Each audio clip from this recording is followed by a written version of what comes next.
Bayangin kamu keluar dari rumah pada suatu pagi dan melihat gak hanya ada satu, tapi dua bintang bersinar di langit. Bintang pertama adalah matahari dan bintang kedua adalah Jupiter. Tapi bagaimana sebuah planet bisa berubah menjadi bintang dan apa yang akan terjadi pada bumi dan penghuninya? Sebelum kita menemukan jawaban dari pertanyaan-pertanyaan penting ini, kita perlu mengulas kembali beberapa hal yang kita ketahui tentang Jupiter. Planet terbesar di tata surya ini merupakan planet raksasa gas, yang artinya sebagian besar terdiri dari gas. Karena perbedaan tekanan dan temperatur, gas-gas ini terpisah-pisah menjadi beberapa lapisan. Hal ini menciptakan pita merah dan putih yang bisa dilihat dengan jelas dari bumi. Temperatur di bagian atas atmosfer Jupiter sangat tinggi. Temperaturnya bisa mencapai 727 derajat Celcius. Planet ini juga punya tarikan gravitasi yang sangat besar. Pada tahun 1995, wahana Galileo mencapai atmosfer Jupiter dan membelahnya dengan kecepatan 170.600 km per jam. Wahana ini selamat dari suhu yang sangat panas dan mulai turun. Wahana ini terus bergerak meskipun suhu tiba-tiba turun dan tekanan serta kecepatan angin meningkat. Namun, setelah 58 menit dan 156 km dalam penjelajahannya, keadaan mulai memburuk. Tekanan 23 atmosfer dan suhu yang masih tinggi menghabisi wahana ini. Wahana ini meleleh dan kemudian menguap karena panas yang ekstrim. Nah, kalau Jupiter tiba-tiba memutuskan untuk terus bertumbuh, pada akhirnya ia akan menjadi bintang, dan komposisinya memungkinkan planet ini untuk melakukannya.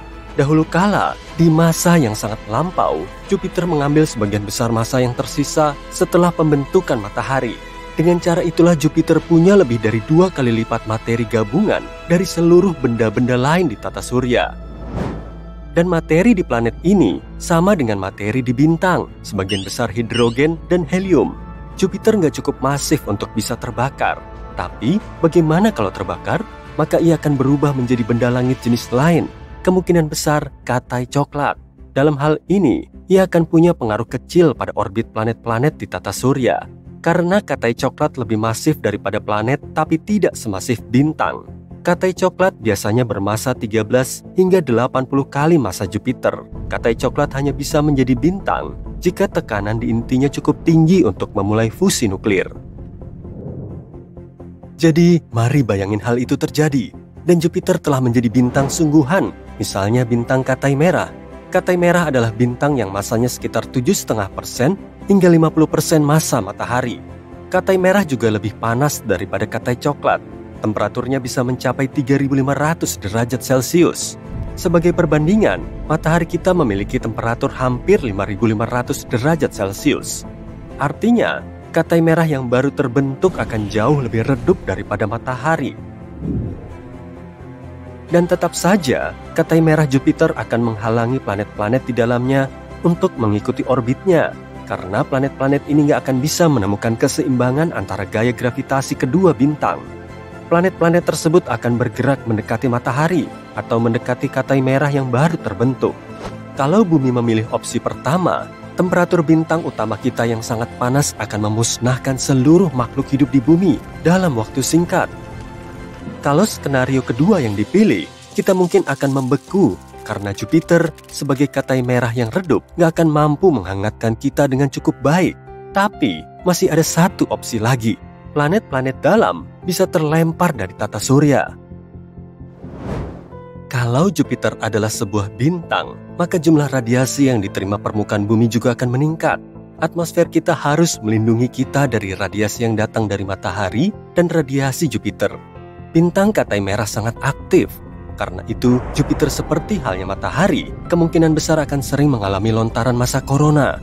Lontaran massa korona adalah istilah yang digunakan untuk menggambarkan awan besar berisi partikel bermuatan listrik yang dilontarkan bintang dengan kecepatan tinggi. Bahkan sekarang, Jupiter punya dampak yang signifikan terhadap planet kita. Planet raksasa gas ini kira-kira 318 kali lebih masif dari bumi.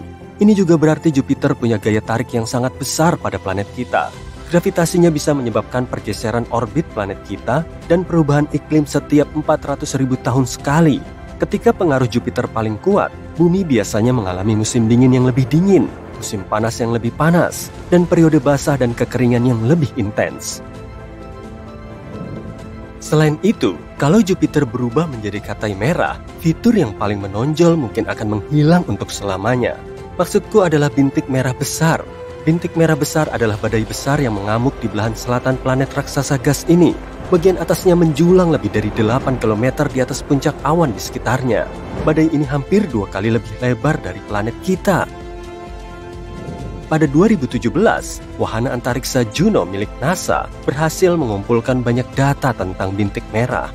Dan ternyata, badai raksasa ini masuk lebih dari 322 km ke dalam atmosfer planet itu. Itu 30 hingga 100 kali lebih dalam dari lautan manapun di bumi. Tapi, pengukuran ini kemungkinan besar nggak akurat, dan akar badai yang sebenarnya bisa mencapai lebih dalam lagi. Bintik merah besar lebih dingin daripada atmosfer lainnya, dan perlu diingat temperatur Jupiter mencapai minus 173 derajat Celcius di lapisan awan bagian atas. Di sisi lain, semakin dekat ke inti, semakin panas. Secara misterius, temperatur tertinggi yang pernah tercatat di planet raksasa gas ini terjadi di atmosfer tepat di atas bintik merah besar. Temperaturnya lebih tinggi daripada temperatur lava di planet kita. Ahli astronomi meyakini turbulensi yang disebabkan oleh badai bisa menghasilkan gelombang gravitasi dan suara yang bisa menjadi penyebab terjadinya pemanasan super. Tapi, badai itu sendiri lebih hangat di bagian bawah daripada di bagian atas. Manusia telah mengamati pusaran yang bergerak di Jupiter selama lebih dari 150 tahun.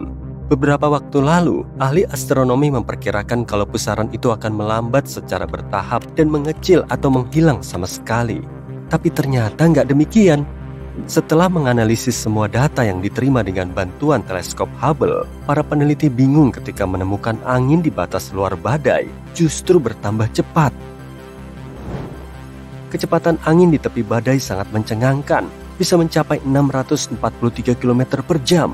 Itu lebih cepat daripada tornado di bumi.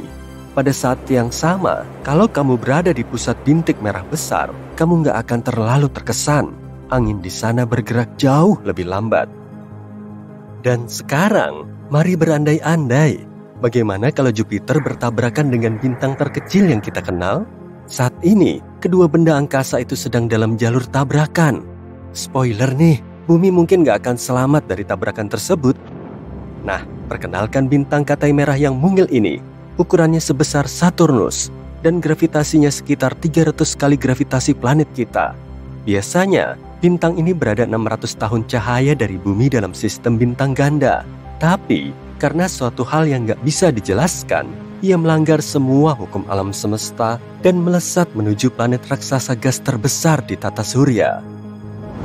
Meskipun ukurannya lebih kecil daripada Jupiter, massa bintang ini jauh lebih besar, dan gaya gravitasinya akan segera menarik si raksasa gas. Panas dari si katai merah ditambah gaya gravitasinya yang kuat membuat Jupiter membesar. Atmosfer planet ini mulai mengembang karena gas-gas yang menyusun planet ini mulai memanas dan mengembang. Atmosfer Jupiter mulai bocor ke ruang angkasa menuju si pengunjung bintang. Beberapa waktu kemudian, gas-gas yang terlepas itu membentuk cincin panas yang terang di sekeliling katai merah. Pemandangan yang menakutkan. Seakan-akan ada lubang hitam yang sangat terang muncul di dalam tata surya. Bintang itu terus mengoyak Jupiter, memakan bongkahan-bongkahan raksasa gas itu. Tak lama kemudian, si katai merah menelan si planet. Sayangnya, Jupiter nggak punya kesempatan. Alih-alih menjadi raksasa gas, yang ada sekarang adalah bintang katai merah yang dikelilingi cincin gas panas. Dan kita sudah tahu seberapa buruk akhirnya. Yang terbaik dari semua itu adalah skenario ini hanya khayalan belaka. Syukurlah.